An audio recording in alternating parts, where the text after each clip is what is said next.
Blockhead-Hans.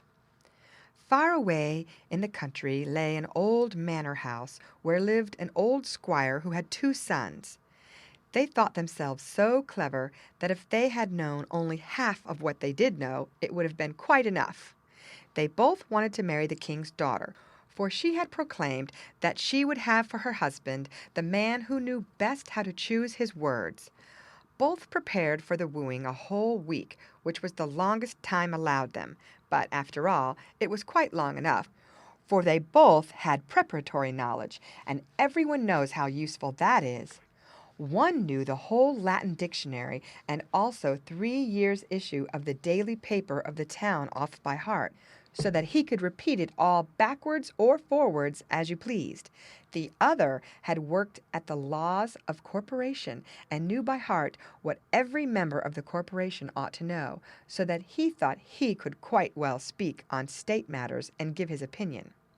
He understood besides this how to embroider braces with roses and other flowers, and scrolls, for he was very ready with his fingers.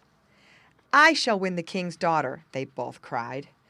Their old father gave each of them a fine horse. The one who knew the dictionary and the daily paper by heart had a black horse, while the other one, who was so clever at corporation law, had a milk-white one. Then they oiled the corners of their mouths so that they might be able to speak more fluently. All the servants stood in the courtyard and saw them mount their steeds, and here by chance came the 3rd brother, for the squire had 3 sons. But nobody counted him with his brothers, for he was not so learned as they were, and he was generally called Blockhead-Hans. "Oh, no," said Blockhead-Hans. "Where are you off to? You are in your Sunday best clothes."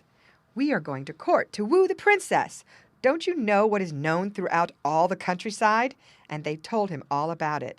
"Hurrah! I'll go too," cried Blockhead-Hans, and the brothers laughed at him and rode off. "Dear father," cried Blockhead-Hans, "I must have a horse too.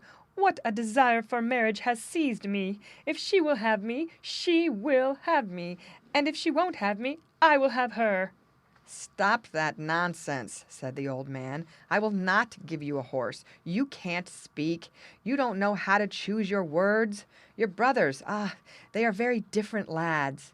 "Well," said Blockhead-Hans, "if I can't have a horse, I will take the goat, which is mine. He can carry me." And he did so. He sat astride on the goat, struck his heels into its side, and went rattling down the high road like a hurricane. "Hoppity-hop, what a ride, here I come!" shouted Blockhead-Hans, singing so that the echoes were roused far and near. But his brothers were riding slowly in front.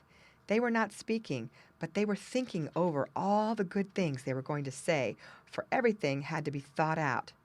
"Hello!" bawled Blockhead-Hans. "Here I am! Just look what I found on the road!"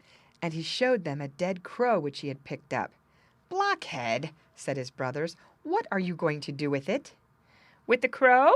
I shall give it to the princess." "Do so, certainly," they said, laughing loudly and riding on. "Slap bang, here I am again. Look what I have just found. You don't find such things every day on the road." And the brothers turned round to see what in the world he could have found. "Blockhead," said they, "that is an old wooden shoe without the top. Are you going to send that too to the princess?" "Of course I shall," returned Blockhead-Hans, and the brothers laughed and rode on a good way. "Slap bang, here I am," cried Blockhead-Hans. "Better and better. It is really famous." "What have you found now?" asked the brothers. "Oh," said Blockhead-Hans, "it is really too good. How pleased the princess will be."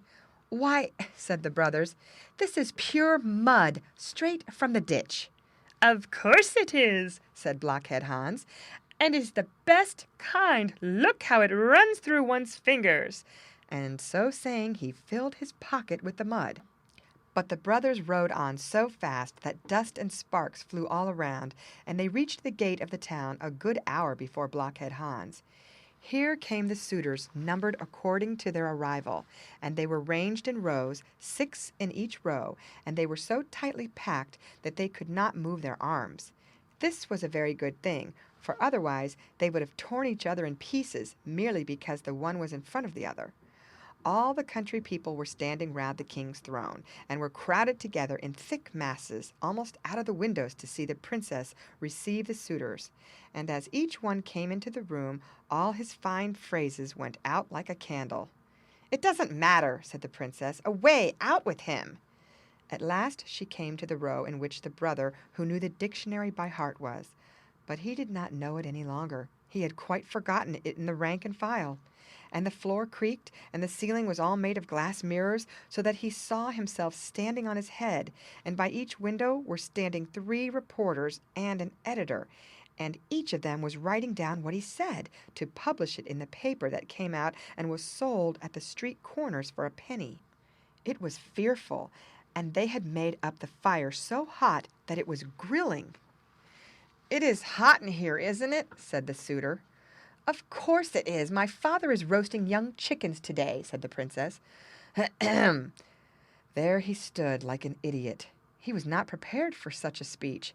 He did not know what to say, although he wanted to say something witty.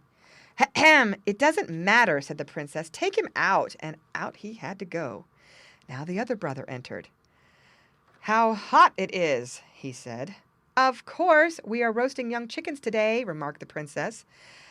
"How do you, he said, and the reporters wrote down, "How do you, "It doesn't matter," said the princess. "Take him out."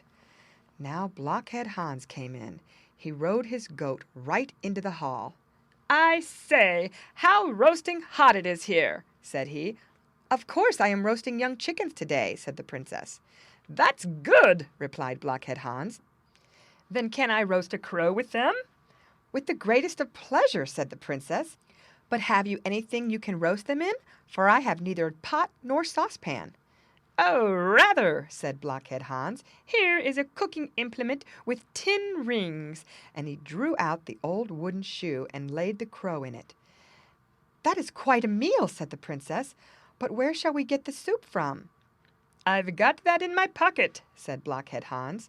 "I have so much that I can quite well throw some away." And he poured some mud out of his pocket. "I like you," said the princess. "You can answer and you can speak, and I will marry you. But do you know that every word which we are saying and have said has been taken down and will be in the paper tomorrow? By each window do you see there are standing 3 reporters and an old editor, and this old editor is the worst, for he doesn't understand anything." But she only said this to tease Blockhead-Hans, and the reporters giggled, and each dropped a blot of ink on the floor. "Ah, are those the great people?" said Blockhead-Hans. "Then I will give the editor the best." So saying, he turned his pockets inside out and threw the mud right in his face. "That was neatly done," said the princess. "I couldn't have done it, but I will soon learn how to." Blockhead-Hans became king, got a wife and a crown, and sat on the throne. And this we will have still damp from the newspaper of the editor and the reporters, and they are not to be believed for a moment. The end.